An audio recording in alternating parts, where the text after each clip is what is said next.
Hi! నమస్తే. ఒక చిన్న మాట. అరచేతిలో పట్టేంత ఆనపకాయ. ఆంధ్ర స్పెషల్ ఆనపకాయ పులుసు చేద్దామని డిసైడ్ అయిపోయా. మీలో ఎంతమందికి తెలుసు ఈ ఆనపకాయ పులుసు? అందుకే నేను తయారు చేస్తున్నా. మీరు చూడండి. మీరెలా తయారు చేసుకుంటారో నాకు కామెంట్ చేయండి. అసలు ఆనపకాయ వల్ల ఎన్ని ఉపయోగాలున్నాయో మీకు తెలుసా?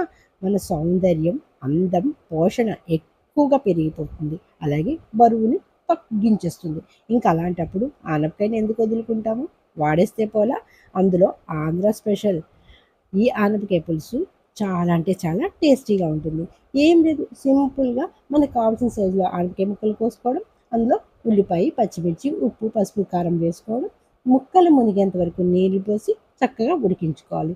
ముదురు ఆనపకాయ అయితే ఒక్క విజిల్ పెట్టుకోండి. అసలు చాలా లేతకాయ అంచేత ఈ కాయ త్వరగానే ఉడికిపోయింది. నాకు అసలు టైమే పట్టలేదు. లేతగా ఉంది. అసలు గింజ కూడా పట్టని ఈ ఆనపకాయలు చాలా త్వరగా ఉడికిపోయినాయి. చక్కగా ఉడికిన తర్వాత ముక్కలు చక్కగా మెత్తగా అయ్యింది అని తెలుసుకున్నాక మీరు దానిలో సింపుల్గా ఒక చిన్న నిమ్మకాయ సైజు చింతపండు పులుసు వేసుకోండి. అంతే. అంటే పులుసు అన్నాం కదా అని మరీ పుల్లగా ఉండకూడదు. అంచేత పులుపు కూడా సమంగా ఉండాలన్నమాట. ఒక్క నిమ్మకాయ సైజు చింతపండు పులుసు వేసుకొని ఒక్క సీక్రెట్ ఇంగ్రీడియంట్ ఉంటుంది, అది మాత్రం లాస్ట్లో చెప్తా.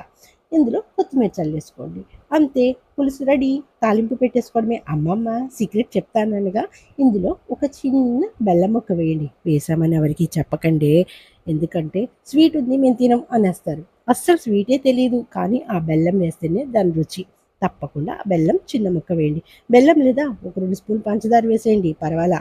అంతే, పులుసు తాలింపు రెడీ చేసేసుకోండి. ఇక తాలింపు అంటారా, ఆవాలు, జీలకర్ర, ఎండుమిర్చి, వెల్లుల్లి, ఆ మెంతులు వేయటం మర్చిపోకండి. దానికి అసలైన సీక్రెట్ మెంతులు. మెంతులు కూడా వేసుకుని చక్కగా తాలింపు పెట్టేసుకోండి. ఇక అంతే, దీనికి కాంబినేషన్ ముద్దపప్పు. వా వా! నెయ్యి వేసుకొని ముద్దపప్పు పెట్టుకుని చక్కగా పక్కన చల్లమిరపకాయ వడియాలతో, ఆహా! సూపర్ అంటే సూపర్ ఉంటుంది. మీరందరూ కూడా ట్రై చేసి నాకు తప్పకుండా కామెంట్ చేసి చెప్పండి. అలాగే మన ఛానల్ని సబ్స్క్రైబ్ చేసుకోండి. ఆంధ్ర స్పెషల్ ఆనపకాయ పులుసు మీలో ఎందరికీ తెలుసు? తప్పకుండా చేసుకుని ట్రై చేయండి.